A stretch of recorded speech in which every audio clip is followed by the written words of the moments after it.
Hey y'all, in this episode we'll be talking about some pretty serious stuff. Just a disclaimer, we are not doctors, we are not licensed professionals, and we are not giving you medical advice. We're just sharing our personal stories and experiences. We hope this helps other people feel seen and heard, but are in no way diagnosing anything. If you have any concerns, please contact your licensed physician and or medical health professional because we do not qualify. Enjoy the show.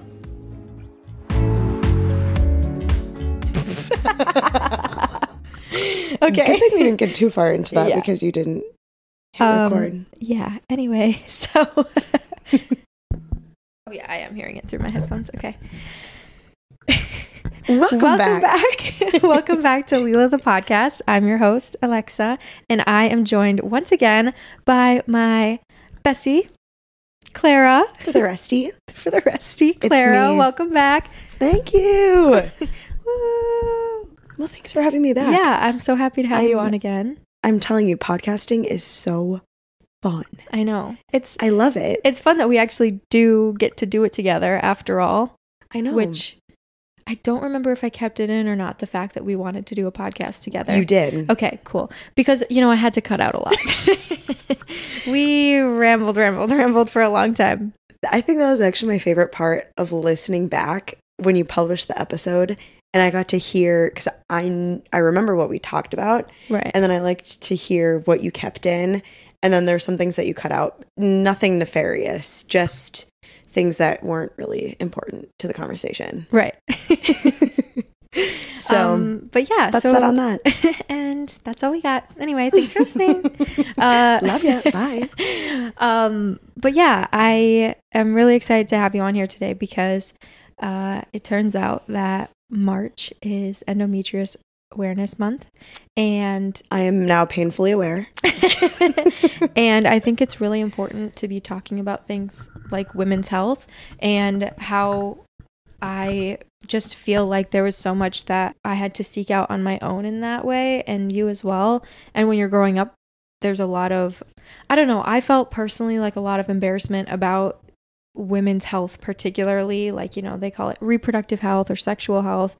And it's something that I think came with almost like a sense of shame or something, or like weirdness about it. Didn't want to go to the OBGYN. And then, when you're a teenager and this was our case, but yeah. I don't know, and you get on birth control, you just think like, oh yeah, everybody's on it. It's fine. People get on it for different reasons. Some people for their period, some people because they want to have sex. Some people say it's because of one and it's really because of the other. Hormonal acne too. Oh, true. But I think like with the birth control thing, that's something like that we'll talk about throughout the episode that I really wanted to talk about, is because I think the use of birth control isn't always exactly for what it is. And I think that's really important, especially like in the conversation that you have with the larger, like when we think of public health, I think that cutting out birth control is really cutting off women's health. Because right now, because of my endometriosis, I am on birth control. Right. It is not for that purpose, but it's to maintain like a balance of my hormones so that I don't grow more endometriomas or new like outside of my uterine tissue, which is what happens when you have endometriosis.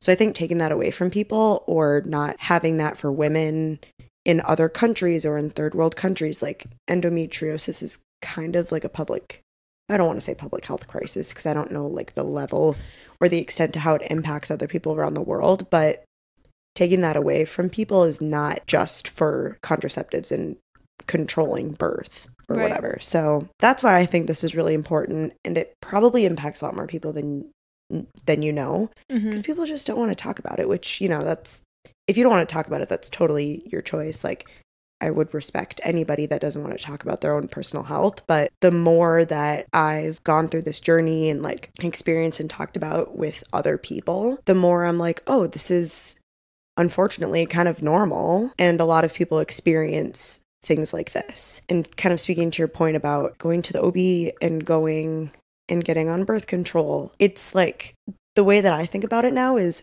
that women, biological women, we just have extra organs. And that's how my doctor explained it to me. Instead of like, oh, this is hush hush and like there doesn't have to be anything related to sex necessarily for you or women to kind of like take control of their reproductive health.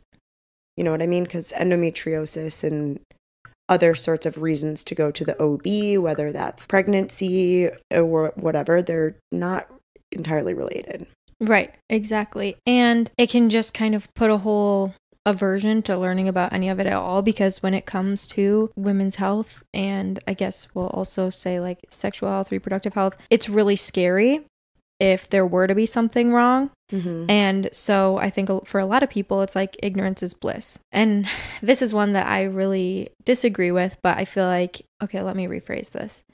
I feel like, you know, when you're kind of in like your early 20s, there is definitely, and it goes beyond that as well, but a big hookup culture, like especially in college. And I feel like I met multiple people that, you know, really wouldn't use protection or really wouldn't care, which is okay, but I think that people really don't understand fully the risks. And also then there would be people that I would be like, oh, don't you maybe want to, you've never been tested ever? And you also never use protection. Like, oh, do you ever maybe want to go get tested? And they'd be like, no, I'd rather not know.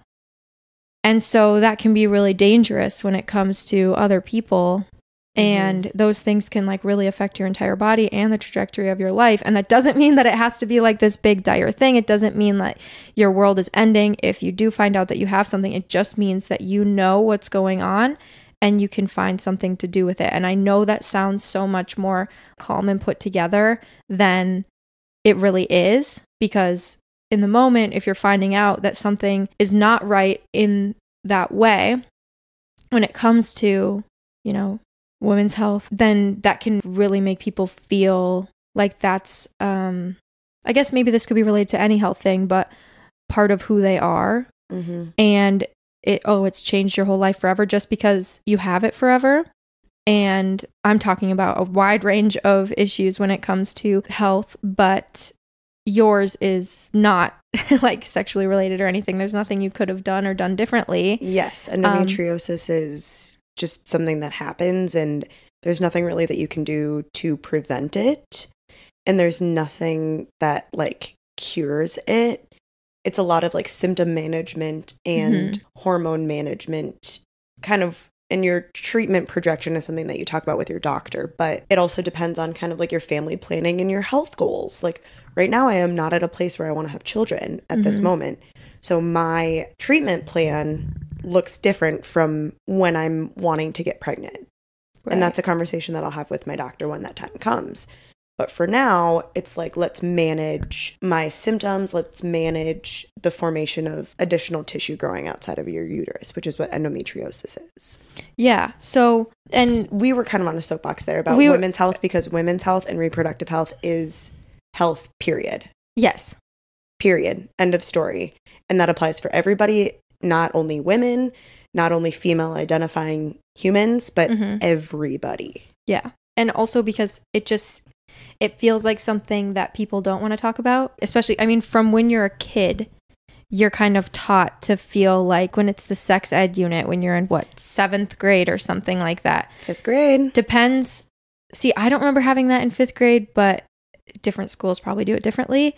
I remember it in 7th grade, and it felt like you couldn't be interested in it, and they really just breezed through it. Like, people don't want to teach it, kids don't want to learn it. So like, is school the best place for all of this? I'm not sure, because then there's the awkwardness with boys in the classroom and anything. But think about how many men you know that don't understand really what a menstrual cycle is, what a period is, how many jokes people make. Oh, she's on her period, she's so crabby. But then I think about how many women have no idea what's going on, because me personally, it wasn't until I was 24 that I heard the word luteal phase.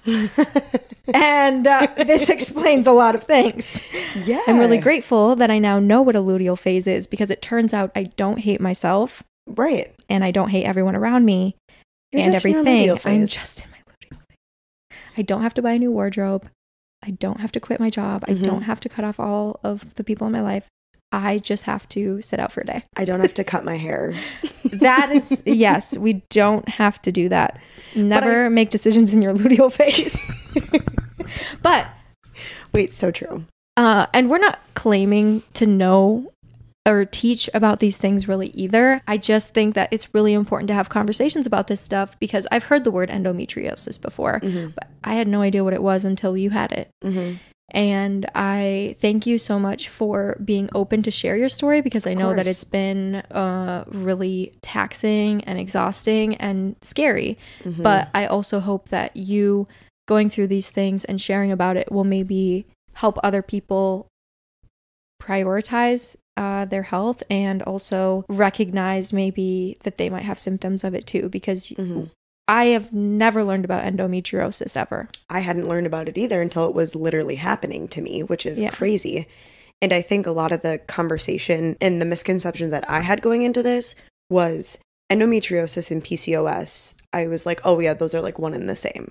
And they are really different. They only have the same organs in common. That's really the only thing that is alike about them. So I was very happy that my OB dispelled that right away. And the treatments for endometriosis and PCOS look very different as well. So I think that's one thing that I wanted to highlight and share my experience about is because I think a lot of these chronic illnesses and like conditions get clumped together when really they present very differently in terms of their symptoms. Some of them present the same, but not jumping to conclusions about things or like lumping them all together. So I think what I want to do is start in chronological order because that kind of makes the most sense to me. Yeah, I think so too. So my journey started in November. Just to give context, it's the end of March right now. So this was like 4 or 5 months ago in November. And I was out to dinner with some friends actually. And I was on my period at the time. And I totally remember, like, I will never forget this. It was November 3rd, I think, or maybe November 2nd. And it was like 7:30. And all of a sudden, I had this unbearable pain. And I kind of thought it was just like a really, really bad cramp. Because I'd been having really bad period cramps in the past like 3 months leading up to that. So kind of since the end of last summer. And are period cramps regular for you? Yes. Okay. So I am totally fine disclosing this as well because this is going to come to be important later. I have a copper IUD, so non-hormonal. And I think that is an important note in talking about my treatment that is like personal to me. So I have a non-hormonal form of birth control. I've had it for like 5-6 years now. Right. It had never really given me extreme cramps like the ones I'd been experiencing. But I kind of just thought, you know, things kind of come and go in waves in terms of cramps and like hormones. And I was under a lot of stress. I just started a new job in the fall. So I you know, didn't really have any sort of clue. So out to dinner, really bad cramps. So I went to the bathroom. I thought like maybe I had to use the bathroom or something. And not even kidding, I was experiencing the absolute worst pain of my life. I seriously thought that there was going to be a baby that came out of me. It was so bad. So I left. This was at the restaurant in the toilet? Yes. And you were with colleagues? Yes. Perfect. So I was like, okay, I think I can. I thought I might pass out actually. So I get up. I was like, okay, I think I can at least walk to my car. We hadn't even paid yet, but I like looked at them, and later on, once I told them what had happened, they were like, oh my God, your face looked white as a ghost. Like you seriously looked very unwell. I was like, well, because I felt very unwell. That's because I was giving birth at the bathroom. Yes. So I was wearing jeans, and I didn't even care that I was in the middle of a restaurant. I could not have my jeans buttoned. Like that was just not in the cards for me at the moment. So I like wasn't in the cards. It was not in my cards. So I like hobbled to my car. Luckily, the restaurant we were at was like 5 minutes away from my apartment. So I drove home. And that when you're in like that like fight or flight response, like you're really not thinking about, oh, what's going on to me? You're just thinking about like, how can I make this pain go away? So in hindsight, should I have probably gone to the hospital that night? Yeah, of course. But it was at night, and I was just like, I need to find a comfortable position where I can just try and maybe fall asleep. Maybe I have food poisoning now or something. Right. And you don't want to prematurely go to the hospital. Now, maybe that is expensive. Maybe it's just because we are in America and we grew up that way, but like you don't go to the hospital right unless you absolutely need to. And I think that also plays a part in why people don't pay a whole lot of attention to preventative care. So true. Because it's expensive. And also a lot of times certain things aren't covered. Depends. But definitely I understand you didn't want to go sit in the ER and I just wanted be to uncomfortable go to, because you might not. You're like, well, look, if I die in my own bed. I didn't think I was going to die, but I really did think that I was going to vomit like any minute. And not because I like felt nauseous. Ooh, stick a little nose there. Not because I felt like nauseous, but because I was in so much pain. Like when people are like, oh my God, I was in so much pain, I thought I was going to throw up. I'd never felt that before until then. Wow. So I ended up. And you drove yourself home? Yeah. How far? Oh, it was literally down the road from my apartment. So it wasn't far at all. But still, one of my friends was like, do you want me to drive you home? And at that point, I seriously just wanted to get out of there. So I was like, no, I'm fine. She was not fine. So yeah, another thing, cannot accept help. Another thing about me is I won't be accepting help. So the next day, this was a Thursday. I still had work on Friday. Now, my day looked a little different on Friday. It wasn't as, like, demanding. It was kind of more of an easy, like, chill day. So I thought to myself, I still have stuff to do. The world's not going to stop just because a cyst burst. At the time, I didn't know it was a cyst that burst. But I went to work, and I told my mom, and I told my boyfriend what had happened. And they were both like, dude, you are crazy. Like, you need to go to the hospital. And I was like, I seriously have stuff to do. Sorry, I'm too busy. So I went to work and I was like hobbling everywhere. I felt incredibly nauseous and incredibly bloated. So I said I was going to give myself till noon. And if I didn't feel better at noon, I would go to the hospital. I didn't feel better at noon. So I went to the hospital and I drove myself to the hospital. Oh my God. To the ER. Not even an Uber. No, the hospital was, again, not very far away. So I drove myself to the ER, checked in, waited in the ER for like 4 hours as you usually do. Luckily, I got seen right away and they like kind of like triage you. Because I was in pain still, they gave me some like pain meds, just like the extra strength, like ibuprofen. No narcotics for me, please. And a Zofran. Dude. Shout out Zofran. People be loving Zofran. I be loving Zofran. Okay, I guess we shouldn't be promoting drugs, but it's just for nausea, yeah? Yeah, it's just for nausea. So I had an IV in like an IV bag in the ER like waiting room. They didn't have a room for me. You were not holding it. No, I wasn't holding it. I just I was just like there, like, but I was just sitting here with my IV like this. That's kind of crazy. No, that is crazy. No wonder you didn't want to go.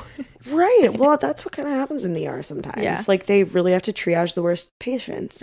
So at about hour 2, I saw someone wheeled in a wheelchair screaming for their life. I was like, oh, like, I'm not getting seen anytime soon. And you're also like, maybe that's what I should do. Yeah. I was kind of like, oh, wait, maybe this is not as bad as I think it maybe is. I just need to start screaming. Yeah.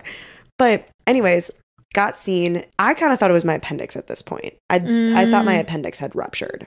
Or I had appendicitis. So that's kind of what I suspected, and I told the doctor.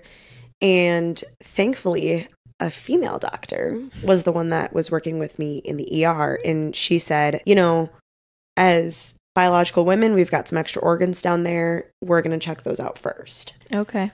So they did. And I'm glad they did, because there's some other things that you have to do for an appendix that it's just easier really to know that your cyst ruptured instead of having appendicitis. Right. So end of the day, about 4 hours later, we determined that I had a cyst that had ruptured. It was about 3.8 centimeters. That will become relevant later. And basically, she was like, well, sometimes as women, you get cysts and they rupture, and that's that on that. Take it easy. We're going to give you a prescription for some extra strength ibuprofen. Here's another Zofran. Have a nice day. So I'd found out that I had a cyst. They weren't sure from the ultrasound what kind of cyst it was. So there's many types of cysts, which I didn't know. They told me it was an irregular cyst, which... perfect. What does that mean? Yeah. So they said, we'll go to your primary care doctor in 6 weeks. They'll be able to give you like more information about what type of cyst it is, and then you can come up with a plan after that. So 6 weeks later, in December, I went to my doctor and they did an intravaginal ultrasound, which, if you don't know what that is, they shove a wand with a camera, and it's not just like a looking around sort of thing. It's like it's like a joystick. Take it around town. Oh my God, they were bringing that thing around. It felt like a when you're playing Pac-Man. Yeah, and it felt like that. She's like, "Does that hurt?" Yeah, a little. Well, a lot. They literally, like, it's just so uncomfortable because you're just laying there, yes. and they just shove this big, wand of sorts. Yeah. And they're going around, and you're like, this is not the typical scenario in which in which things are happening down there. And so it's just weird. It's weird. And God bless the ultrasound tech lady's heart. This was around the holidays. She was asking me like, "Oh, what are your plans for the holidays?" And I was like, oh my God, now is not the time. She was trying to be like so sweet, and she kind of does this stuff every day, so it's like pretty normal for her. But I was like, yeah, I'm going to see family. Yeah. Please stop. Please stop shoving that on me. Yeah, can we, if this is gonna make this take longer, let's just not. Yeah, actually, we could cut the chit chat. Let's just really get down to business so I can GTFO. So after that, we had determined that it was likely an endometrioma, which is a type of cyst that grows on your ovary. And an endometrioma has irregular tissue from your uterus. So how it happens depends on the person, but you can have uterine tissue growing outside of your uterus, which is not good because it can scar and it can, you just want your tissue where it should go. Mm-hmm. So they determined that the cyst was likely made up of that type of tissue. They also weren't sure if it was a hemorrhagic cyst, which is a cyst filled with blood. I don't really know what would have happened if it was that, because it wasn't. But at that point, they were like, okay, here's your choices. We know that you have the cyst. And oh, by the way, it's grown. It grew from 3.8 centimeters to 4.1 in 6 weeks. And I felt, and they also had mentioned, like, that's a more aggressive growth. That's considerable. Yeah. And at 4 centimeters is typically when you would get a green light to get it removed surgically. Okay.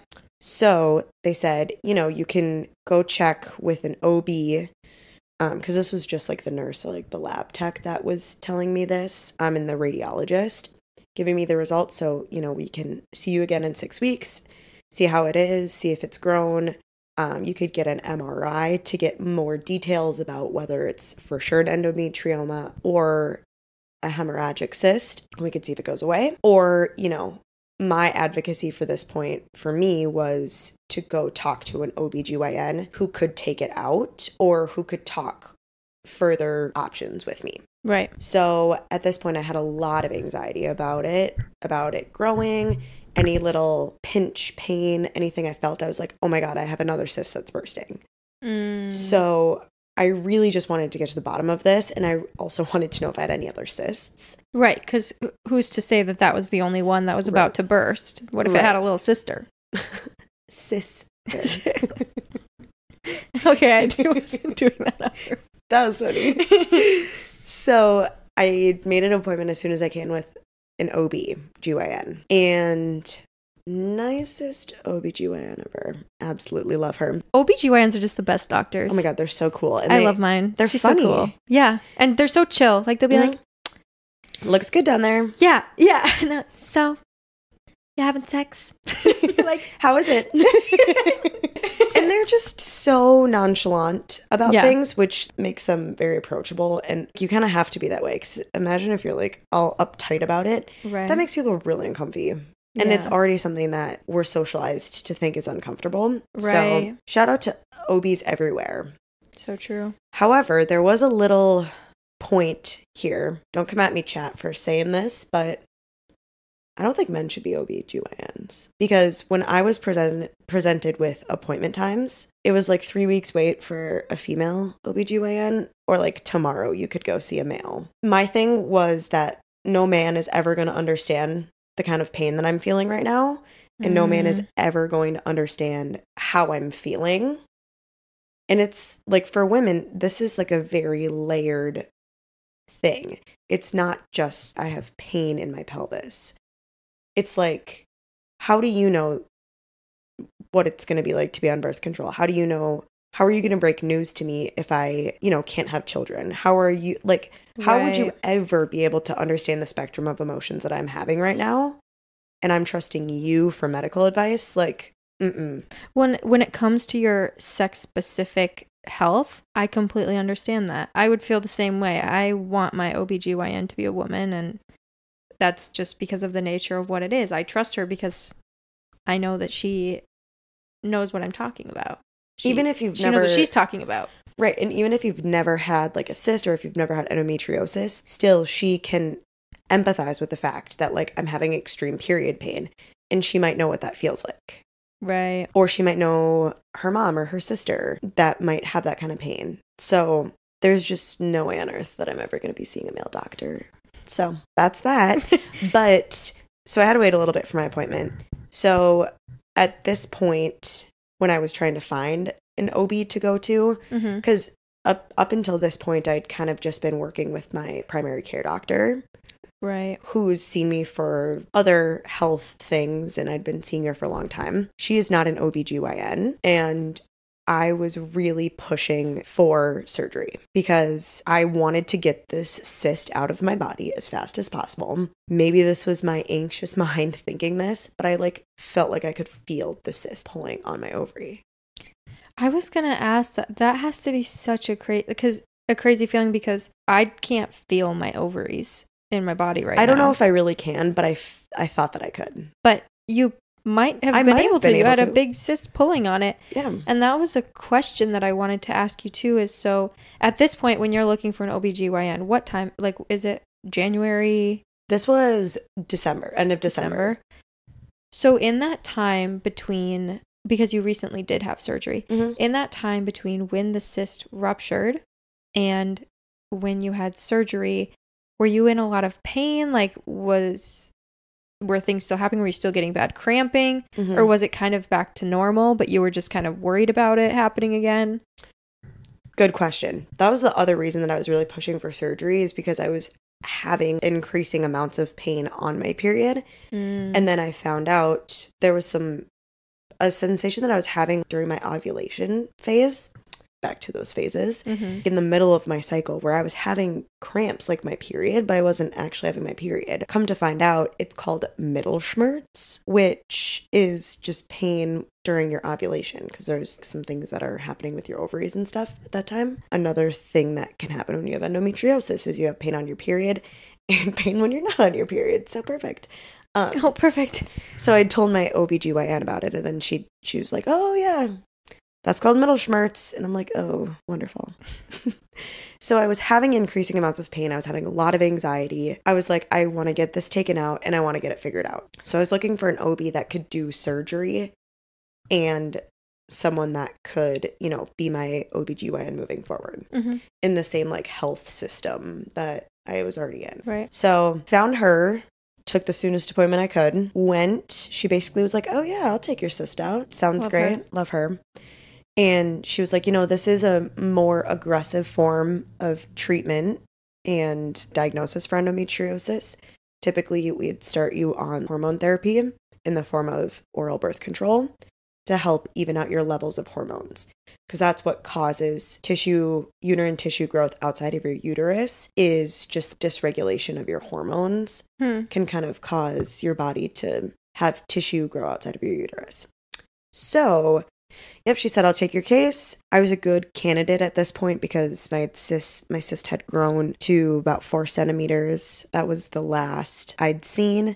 I don't actually know how big it was when she took it out. I'd have to look. But she was like, you're a good candidate for it because you're young. You haven't had any surgery before. So there's no like scar tissue or any other like things in your body to navigate. Mm-hmm.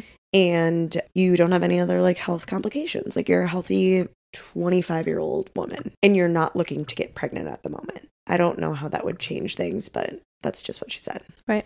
So scheduled the appointment for March 1st, which was 3 weeks ago yesterday. So the surgery was to remove the cyst on my left ovary and to do a laparoscopic procedure to see if I had endometriosis. And the way that they would know if I had endometriosis is if I had what they call lesions, which are just other spots of uterine tissue that are outside of my uterus.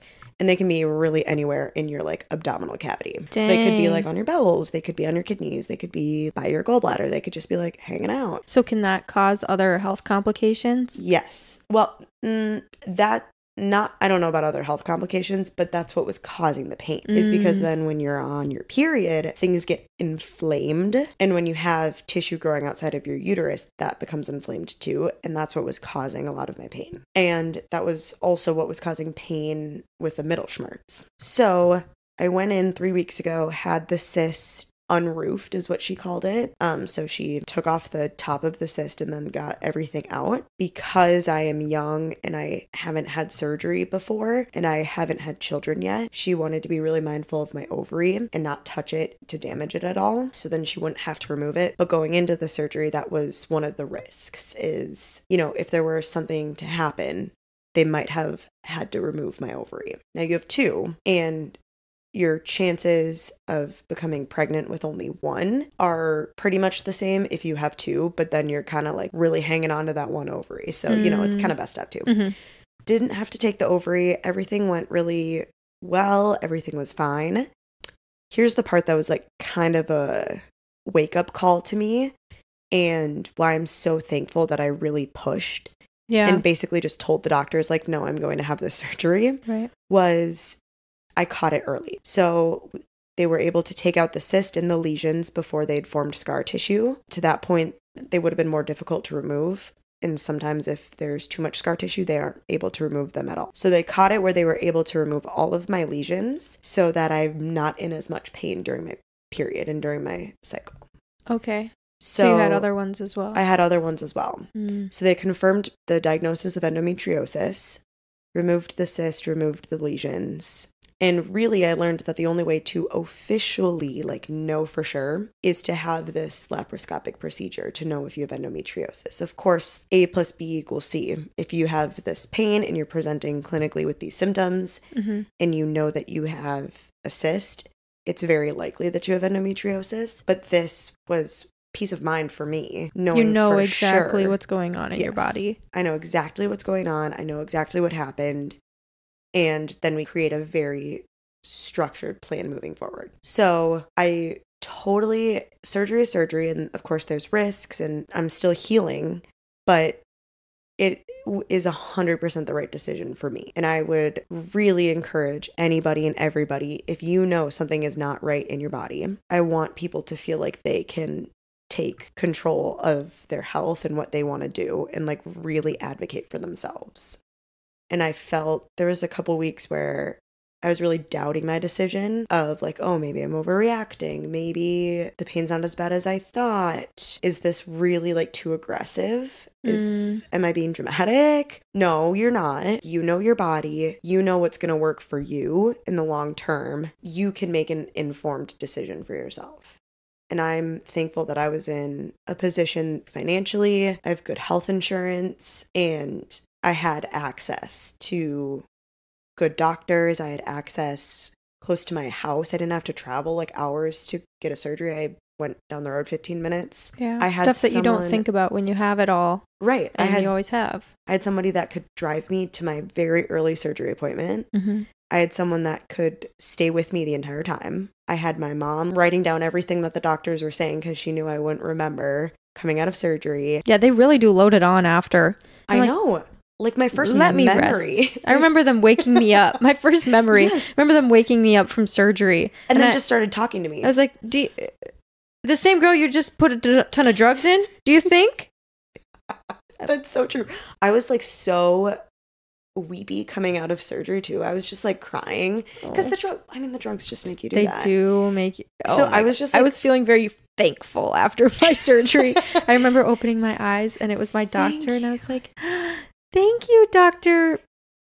Whatever. Insert name. Thank you for doing my surgery. And she's like, yes, well, that's my job. And then I left my bra there and my dad had to go pick it up. I would have called that a lost cause. I would have been like, yeah. Well, I liked that one. They do make you put all of your things like in this weird green bag. And I was like, I don't know what I was expecting, but like, is this in case I pass? That was my thought. Was it a risky surgery like that? No. It was a very, very, very low risks. Okay. But you wake up and then your doctor is just like right here and they're like, how you doing? And you're like, I don't know. How am I? You tell me. You're like, wait, did it happen yet? I'm telling you, when I was at the hospital, I was just remembering everything that was happening. And there was just, you feel like a celebrity. There's people coming in and out for different reasons. Like there was somebody that took my blood. Then there was another person that did this. And sometimes there's multiple people in there talking. Yeah. And they're all talking about you. I know. I was like, maybe I was born for this. Everybody's sole focus is on me right now. Maybe this is why people love getting plastic surgery. Oh my God. There's probably other reasons. Like the huge tits and the sculpted body. You know, the big butt without the legwork, you know. I will say though, plastic surgery is just not something that I'm wanting to have because even recovering from this minor surgery, yeah, I remember feeling, because once oh my God, I always get the word anesthesia and amnesia mixed up. What does amnesia mean? You forget memory loss. Well, when the anesthesia wore off after my surgery, I just had a wrist surgery because I shattered my wrist. But after that one, I remember waking up and just running straight to the bathroom and throwing up. I was seeing stars and my vision was dark. I was laying on the bathroom floor and I was like, people do this electively. I know. People choose. And now look, it's once you recover, you're like, oh, whatever, I got through it. So I understand why people do it, but I understand where you're coming from. Another point of advocacy, you reminded me with this with the throwing up. I am extremely averse to throw up. It causes me a lot of anxiety. I might have like a emetophobia. To do it yourself? Yes, or to smell it or to see anybody or hear it. Like, no, throwing up is not for me. So I told literally every person that walked in to the room, I was like, hey, can you please make sure that I have Zofran in my IV before I wake up? I cannot be waking up with nausea. Please don't do that to me. And so you didn't feel nauseous at all after? No, I advocated for myself. I just told them, I was like, please, I really need Zofran. And they're like, oh yeah, of course. Okay, wait, this is a little side note. When you got your IUD, I also have an IUD. I still have my IUD, by the way. We didn't take it out. Oh, nice. Because I'm not using the birth control for birth control. I'm using it for like keeping my hormone levels like steady so I don't grow any more like lesions. Okay. So you want to keep IUD. Both anyway? Yeah, just because at some point it's already there. Yeah, it's already there. And I think it lasts like 10 years. Jinx. I know that because I was just looking it up because mine does not. And yours might not last 10 years. But they did say something, another point of advocacy for myself. I was like, hey, if for whatever reason my IUD gets dislodged or displaced during surgery, can you please put in a new one while I'm still asleep? This is why I was going to ask you this question, because when I went in to get mine in, I had zero preparation. There was no me too. medications or anything. No. I might have even forgot to take the ibuprofen that they suggested. And so I just braved it, and it actually really, really freaking hurts. Yes, it really, really does. And then it hurts again for like days after. I had the worst cramps in my life. Yes. And I stupidly, now look, because it was so downplayed, it was like, yep, we'll just put it in and blah, blah, blah. I worked a shift that day when I was a bartender, and I remember leaning on like the bar, like the island behind the bar, And I put Icy Hot on that area, like on my tummy, so that it would make my stomach feel very cold because I couldn't have an ice pack or a heat pack while I was working. You could have just shoved an ice pack in your hand.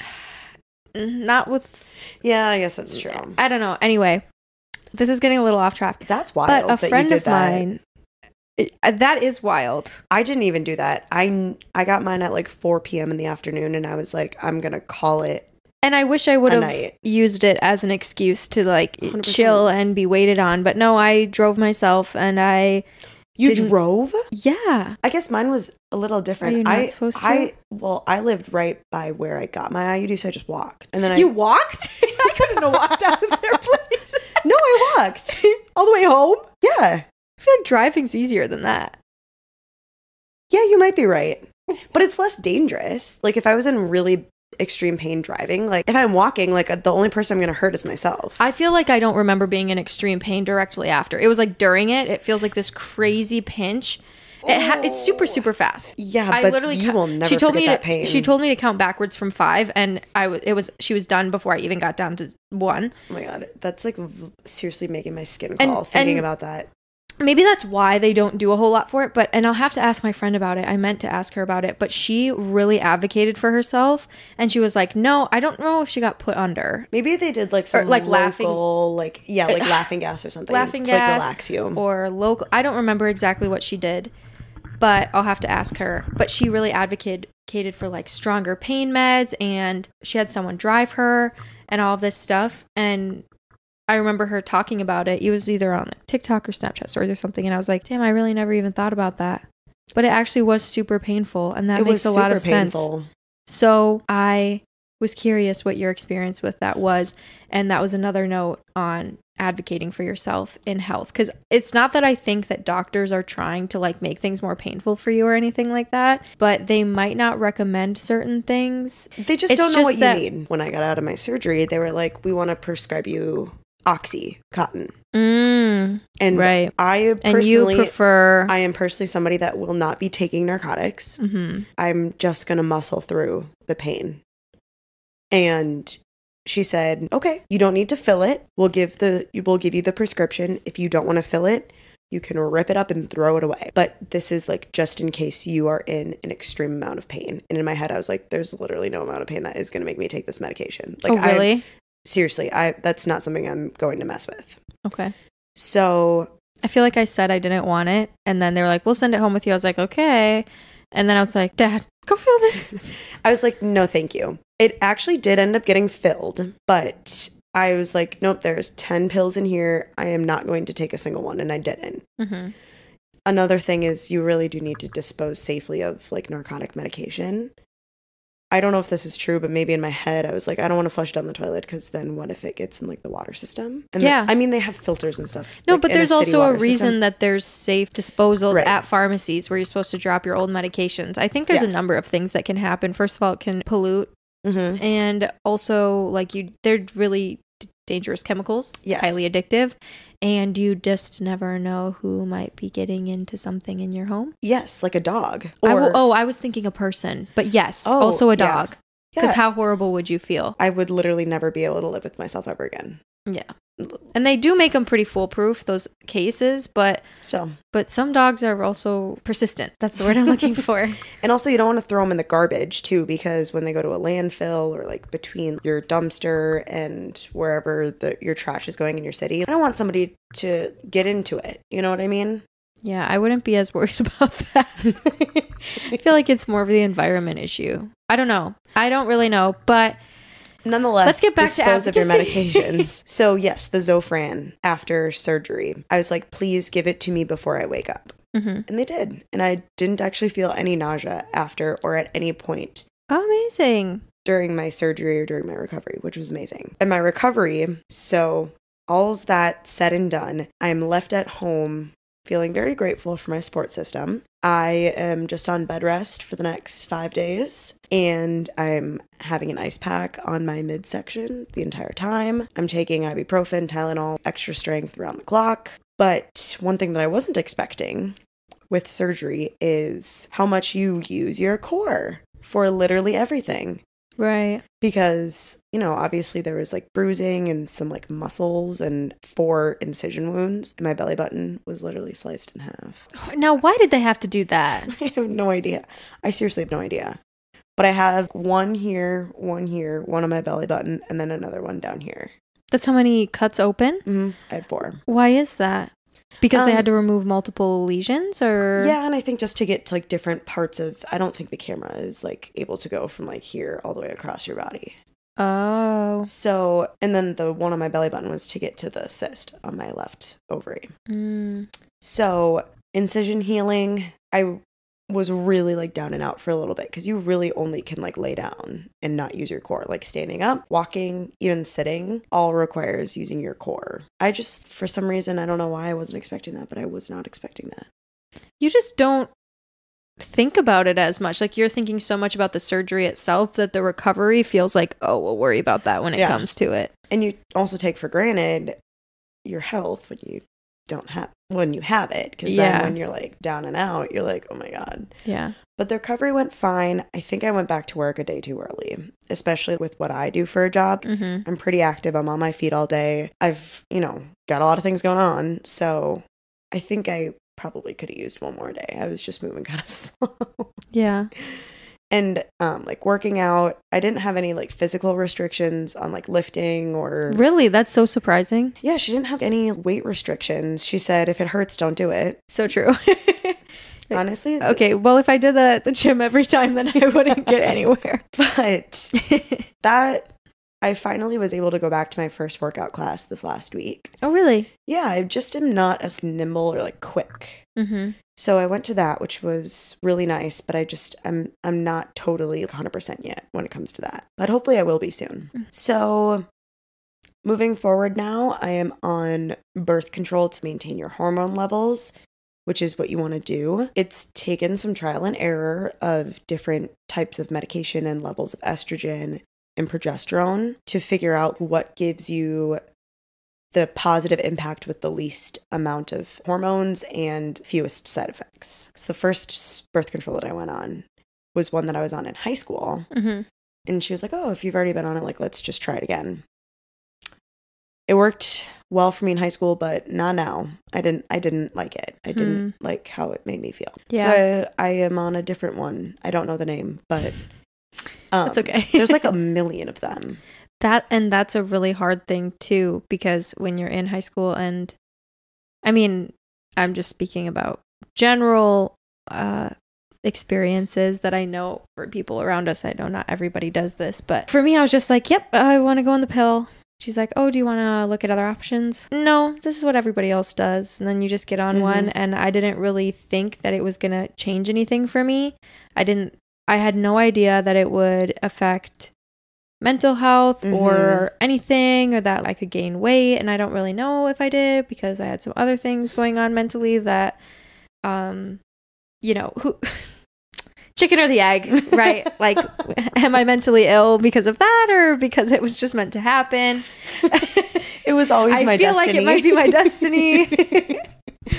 But I don't know. I think my doctor offered to teach me more, but I was just like, yep, I'm just going to do this. And of course it comes with like this long list of side effects, but please, who reads the terms of agreements? 100%. Like, or the terms and conditions? Nobody's reading the fine print on their birth control packet. They're just like, yeah. Oh, I have my alarm. Everybody has their little alarm, and they're like, oh, I wonder what that's for. It's my meeting. Please. You're 16. What kind of meetings are you having? At 9 p.m. Please.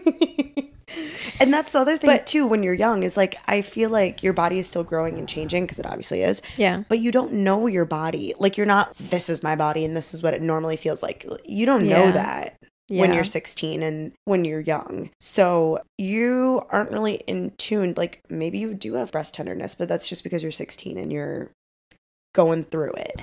Boobies are growing. And your boobs are growing. But it also could be the birth control. But so, it's chicken or egg when you're 16. Even now, right. Who knows what's because of what? I am on medications and I know certain side effects are because of them, or if I forget to take them, but also some things I don't know. And I really do want to learn more about my own body and like the cycle and everything. I don't feel like I'm in a position at this point to talk about it, like teach it. I would love to do that sometime, but I'm not at a point where I can teach it, but I have this is something that has been of interest to me for a while. And I really do think that the reason that I was able to get an early diagnosis, get an early treatment, advocate for myself, and like know something's wrong is because over the last 5 years, I applaud myself for doing a good job of listening to my body and being like, this feels right, this feels good, this makes me feel good, or no, this isn't right, this isn't what normally happens, sort of thing. Yeah. There's this really good book called The Woman Code. Okay. And I read it probably like not 10 years ago, please. Maybe like 7 years ago. Okay. And it talks about your different phases of your menstrual cycle. It talks about syncing your workouts and your diet to kind of like suit those. And it also talks about like socially how we're socialized and conditioned to operate off of a man's hormone cycle, which operates across 24 hours, where a woman's hormone cycle cycles through every 28 days. So the 9 to 5, 40-hour work week has, economic roots in industrialization, but also accommodates for when men were the only ones in the workforce. Men again. The patriarchy. I'm telling you, fuck the patriarchy. So we've just kind of been conditioned to ignore some of the things that are going on in our body because it's like, oh no, you should be able to only sleep for 8 hours. When in reality, you might be a person that needs 9 hours of sleep. And that's that on that, period. Me. I don't operate well if it's less than 8 hours. Yes. And more is better. Yeah. Maybe we're not supposed to be working out and running our cortisol up a rocket doing HIIT workouts 5 days a week. But for a man, like maybe that's okay because they have an increased level of testosterone. So right. There's so much about like hormones and everything that I have no idea about. I really just don't know. I've become painfully aware about my hormones. Right.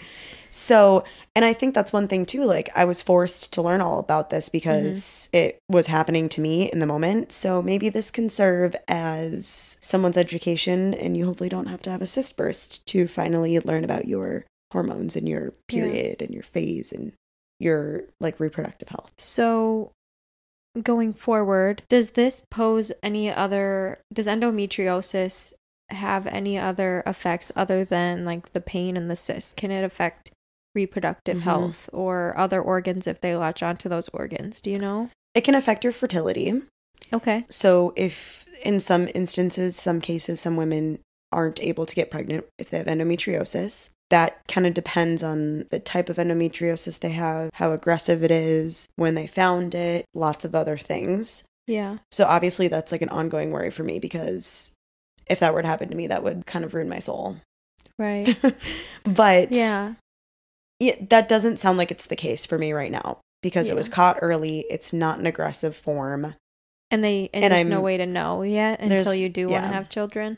Right. But, now with technology and like new medical advancements, there are a lot of other ways to get pregnant, like IVF. And there's some other hormones that you can take or shots or different things to support fertility. Yeah. And fertility issues are not always the woman's fault.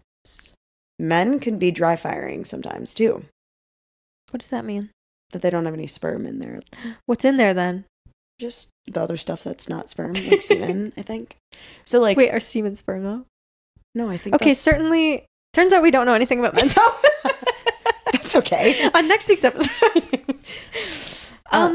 So it's not always the women who have the reproductive issues. Like sometimes it can be the men. So men, figure your shit out too. Yeah, and I really hope that this episode doesn't deter men from listening in a way that they think, oh, this is about endometriosis, this isn't about me. Because no, directly it's not. But there's probably a lot of women in your life that are dealing with things like this, or just painful periods, or understanding the hormone changes is crazy. Like it's really hard when you wake up one day and the birds are singing and the sun is shining and la la la la la, and like you feel like a Disney princess singing about how much you love your life and you're so happy to be alive. And the next day it can feel like I am 5 sizes bigger than all my clothes.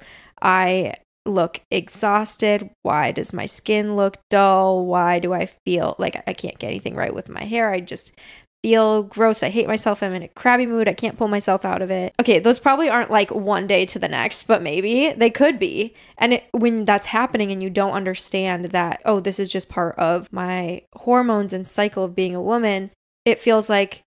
It kind of feels like you're crazy. I have thought many times that I might be crazy. Yeah. And... Were the Salem witch trials really just about women being in their cycle? I don't know. Maybe. I would have been burned at the stake. Oh my God. I would have been called a witch. I know. And I would have thought, am I a witch? I think I am a witch, actually, but yeah. So anyway, it does affect... to say. This affects everybody. Yes. Because you know people. You know a woman. Even if you're a man, you know a woman. Yeah. And you know what? That woman, she might have endometriosis. If you know me and you're a man, guess what? You know someone with endometriosis. It's me. You do. And now everybody does because they know you. And oh, yeah. Cheers. Cheers.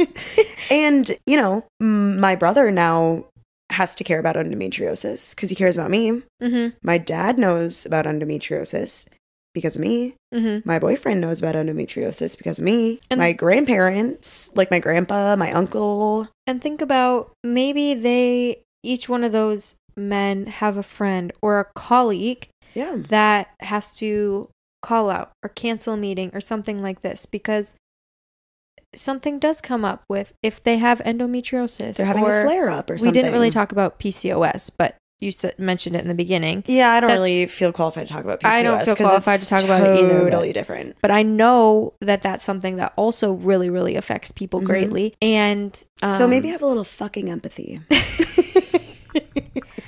That's exactly what I was going to say. Could just said it any better.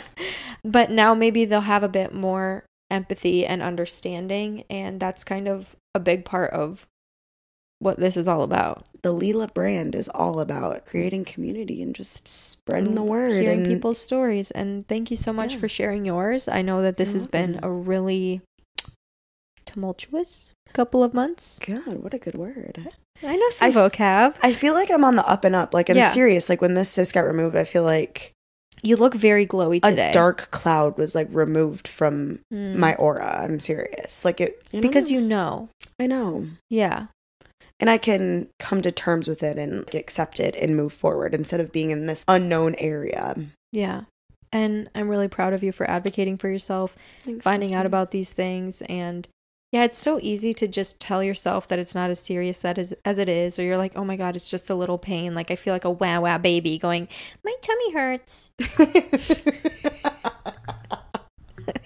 Let me tell you, you're not being a wah baby if you can't walk through a restaurant with your pants buttoned. Yeah, but did you still drive yourself home and did you still go to work the next day? Exactly. Yes.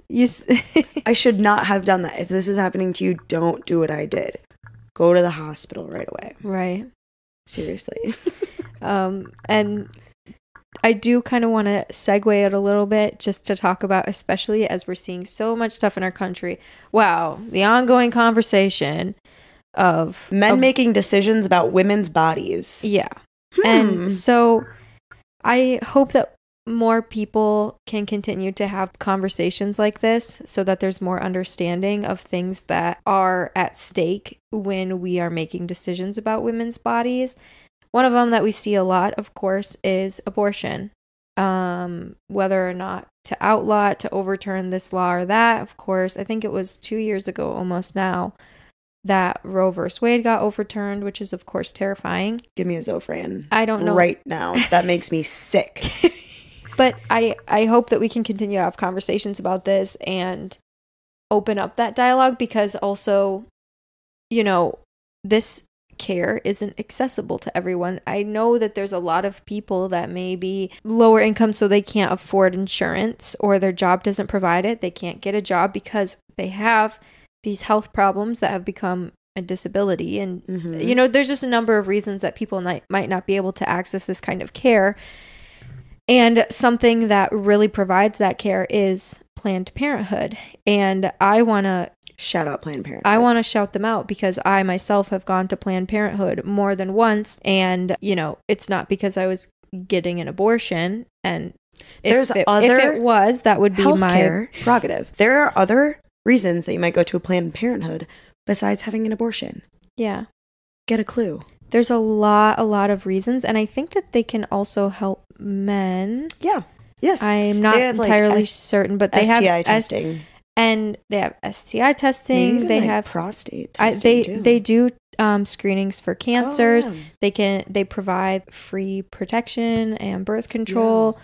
And I think that they do ask if you have insurance, but I also think that it's free if you don't have insurance or something. I'm not, look, I'm not in the insurance world. Don't ask me how insurance works because I don't know.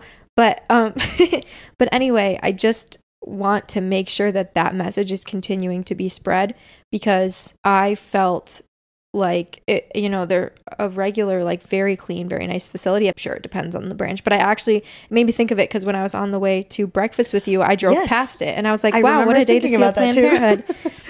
And I just remember feeling like really nervous about something for my own health, and the wait to see my own OBGYN was 3 months.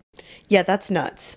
And like, for example, I bet you could just go to a regular clinic too, but let's say that you think that you might have a UTI. This is a common problem, and you don't just get them from, like, people don't just get them from sex. Like, they can get them from a number of things. And I feel like there's so many things that get stigmatized because there's already that idea that like you are growing up with that sex is wrong or bad or something to be ashamed of. Then when there's a whole clinic that's devoted to that type of health, people feel like embarrassed to be there. And also, the protesters doesn't really help. I've never been to one with a protester, but I know that happens a lot. But I wasn't able to see my doctor for 3 months. So instead, I was able to get in the same week in Planned Parenthood and figure out what was going on with me and have that peace of mind and also protect myself before something could get worse. Preventative care. Yeah. And so I hope that people, what they take from this is understanding and empathy for people with endometriosis, and also maybe more of a grasp on taking control of their own sexual health, women's health, reproductive health. Health period, yeah. And Planned Parenthood. Yeah. Shout out. But yeah, and so I just hope that that's kind of the message that we get across here. And if you don't take anything away from this episode, take away this. Birth control is used for more than just controlling birth. It is literally a medication that helps to regulate your hormones. And when you take that away, you are taking away treatment for a chronic illness. That's crazy. Yep. That's just, the conversation and like social space that we're in right now in the United States. But all of this just really made me hyper aware and like really hit home for me. And I think that was like the most emotional part of it, actually, is the thought of being denied care for something that was causing me a lot of distress.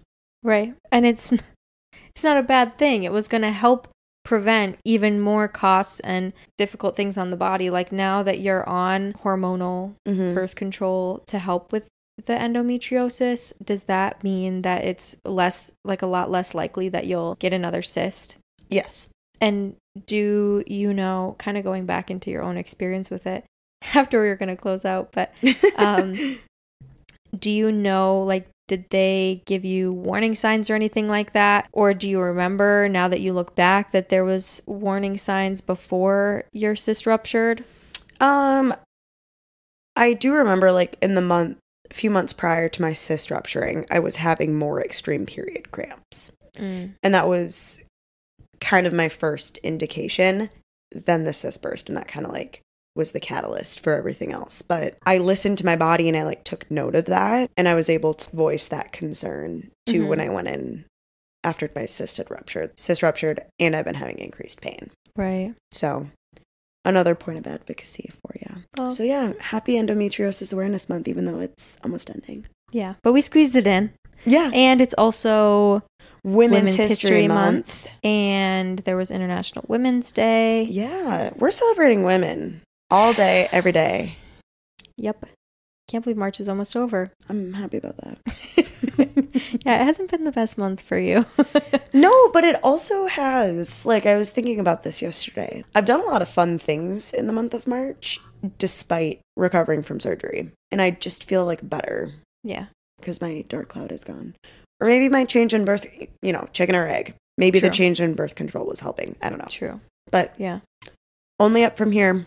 Yeah. Baby. Only up. Well, thanks so much for being on. And Thank you. Of course, always thanks for having me. A joy and honor to have you here and to be able to be the place that you share this, because I know that this is all vulnerable and hard to process that yourself, but I also appreciate you talking about it because I know that it could help somebody else, and if it even helps one person, that's like the whole thing of this whole thing that I've said from the beginning, is if it even helps one person, it's done what it needed to do. So yeah, even if one person listens, I hope that they found something, they took something from it, and they will. Okay. Well, thanks, bestie. I love being on your podcast. It's so fun. I love having ya, and that's what we got. Love ya. Bye. Bye.